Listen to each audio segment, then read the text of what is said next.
Welcome to the last race of this season of the Fukaru Sport GT.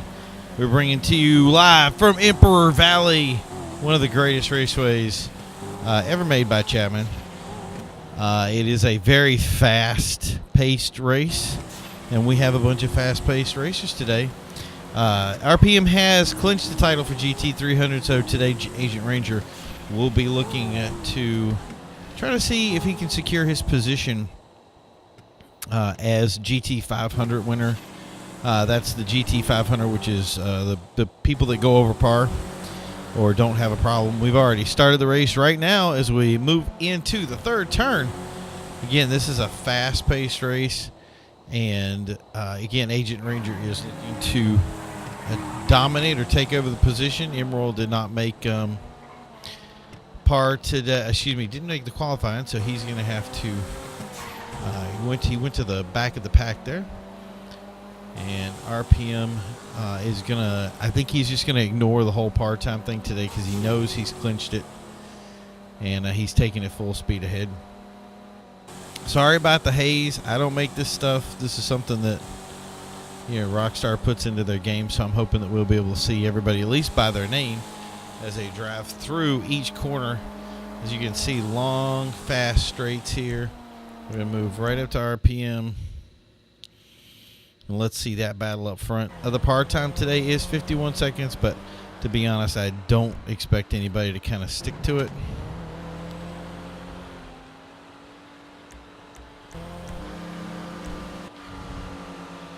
And here's SAS and Montana battling it out with, once again, RPM. SAS Montana, who came in late in the season, a little bit late, started off things really well, and was a man dedicated to consistency in his track time, and he has definitely lived up to that reputation from day one. If he had made more races, he definitely would have been somebody to look out for in the top races. I'm guessing that next season that we're going to see that. So here's a little slowdown point here. As we see, there's your 51s. So remember, the 51s was a par, and 52, 53. So that's pretty much how we're going to line things up.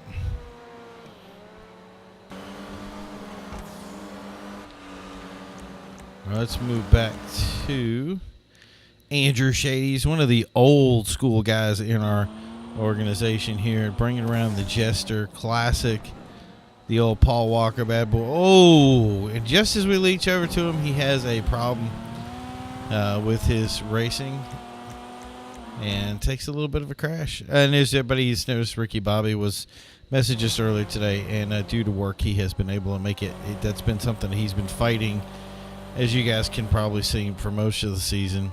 But Ricky may be taking over from AWC, so that could be something we could see down the road. It'll be interesting to see how he puts that together. So we're going to jump right back to the front again.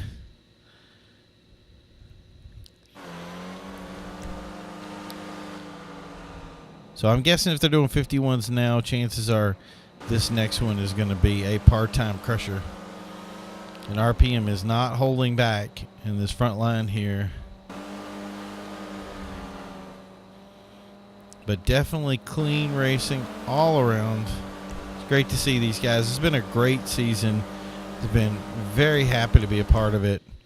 Emerald, who started a sponsorship, the only guy that got sponsored for the year, came up and actually got promoted over time into the position that he's in now. And it was great to see his movement up through the ranks to end up in the Feltzer. Unfortunately, he ended up being, I guess the word is a little bit penalized on it, because he was unable to stay in par for later races, so it ended up kind of putting him back, and he won't get any points, but he still gets to keep the car, so that's the good thing. And when it comes to the next season, hopefully he'll be able to run some races that'll get him his sponsorship back, or at least his points side of his sponsorship. Here's SAS moving back up on RPM. Let's see those part times again. 51 still. Watch this as we move. Nope. we're still back where we need to be. Everybody's telling me they're gonna like just destroy the par time tonight, and it's all we've seen is the par time. Like normally when you wouldn't expect the par time to, tonight would be the night that everybody can destroy it, and nobody did it. And it is a par time. It's a very fast track, so I really expected it to happen.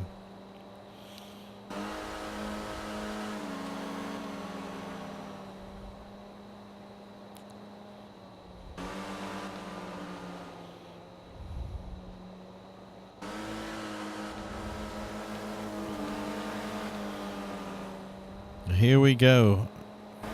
These are very, very fast laps. I think it's funny because it ended up being, even with 51 seconds a lap. I'm really just holding on. If you guys can see, here's Andrew Shady was able to. We're gonna just move back to the pack here real quick. Just see the different guys here. Emerald is all out by himself. Let's see if Andrew Shady has any competition with him.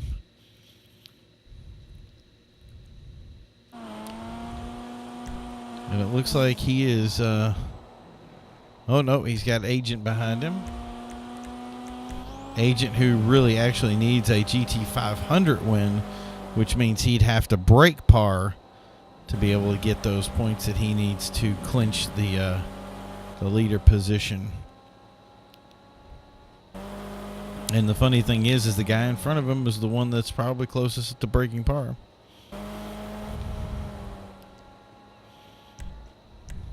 Let's look at it again as we come across. So everybody's doing 51s now. It just seems like a matter of time before something's going to happen or something's got to break loose.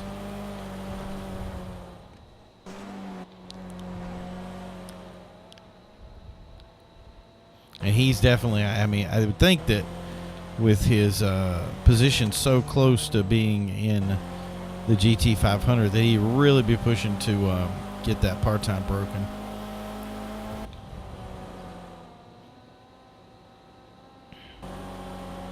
And that's the thing with tracks like this. It's when you have something where you can literally keep your finger down on the throttle. Those part times stay there. It's when things get you start getting used to turns and start developing your race line that's where the part times start breaking. So let's move back over to Montana. And this is really the battle for first. And funny enough, it is actually a GT300 battle for first. So it's really weird to see, like, here's two guys that normally, easily could break par, and they're literally battling it out big time.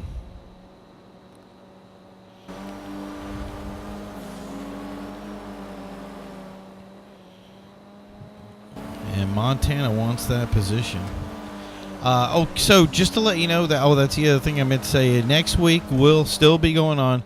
The next race will be 40 minutes long, and that is the Pendulus 24 hours. It is going to be an interesting race, to say the least. And I'm hoping to get a lot of people for that. So if you're interested in racing it, let me know. It would be great to have a full lobby for that. It'll be working on the same par time, but the point system will be a little bit bigger for that one. And obviously it'll be one race. It'll be 40 minutes long, so the whole season will be one race. And then after that, I will be taking a little bit of vacation time to catch up with some of my other stuff. I actually do other YouTube channels, and I have some other projects that have basically taken off, which I'm really happy about. But in the same respect, I need to basically take like a little sabbatical, maybe about a week or 2 weeks, at which time I'll put together the races for Fukaru for the next season. Hopefully Ricky Bobby will be able to put together the races for AWC. So somewhere in there, and it won't be too long down the road, you just bear with us, and we'll be back with either AWC or Fukaru Sport GT, one way or the other, and we'll get you some more races out there.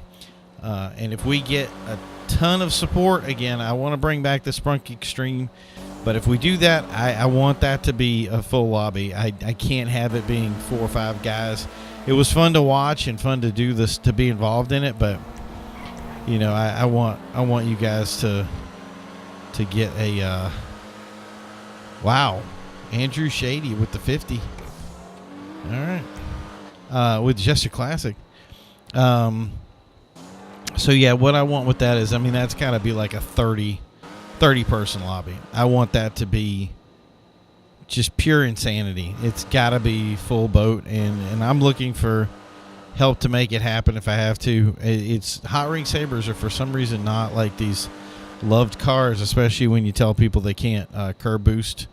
Funny how that works, but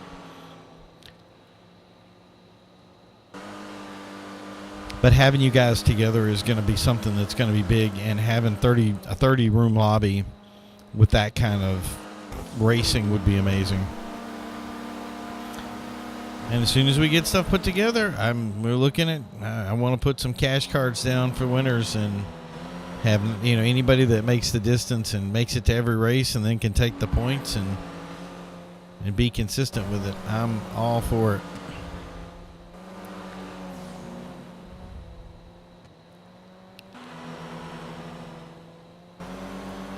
So this right here has become a weird battle for first position. These guys have just been driving the wheels off of it. I mean, you can see from the times here, like, nobody's breaking some big... Oh, Giant Within made the 50. So he's got a 50, and Andrew Shady's got a 50. So those are your two par guys, and they are not even in the top. Oh, he slowed down. Still maintaining that 51.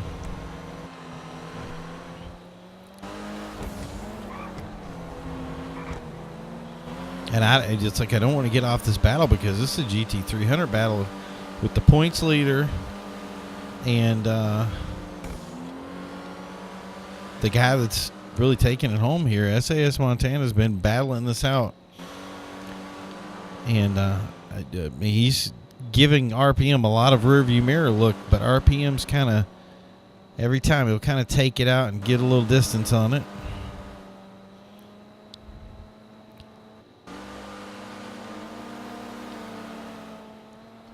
With the haze, it's a little bit difficult for me to tell if he's trying to pull a little bit of a curb boosting.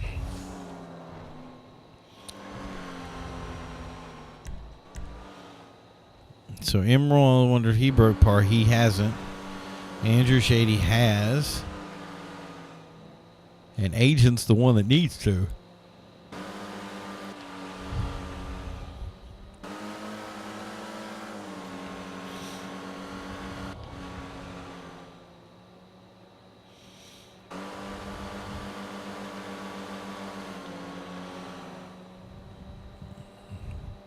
So we're moving into the later part of the race here with SAS Montana and RPM just battling it out left and right, getting each other's faces. But there's where your problem occurs, when SAS has got to pull back on that throttle. And here's Andrew Shady. Let's move back over to him. Is he moving up the pack?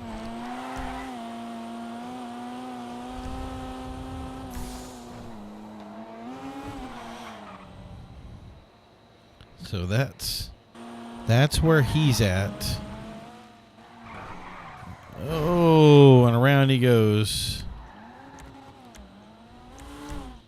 We're going to drop back to Giant real quick. The other part-time breaker.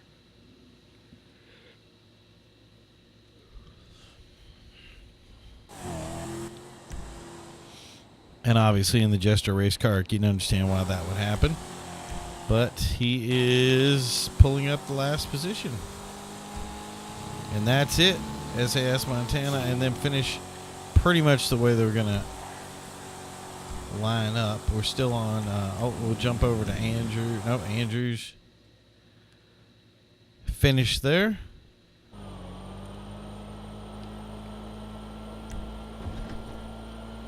And Agent did not manage to break par for the race, so he's going to end up we're going to have to see the points to see if he was able to clinch that GT 500 position. Thank you guys so much for doing this season. It has been great. It has been fun. We're looking forward to seeing you next time. Keep an eye out for the Pendulus 24 hours next week. Bye.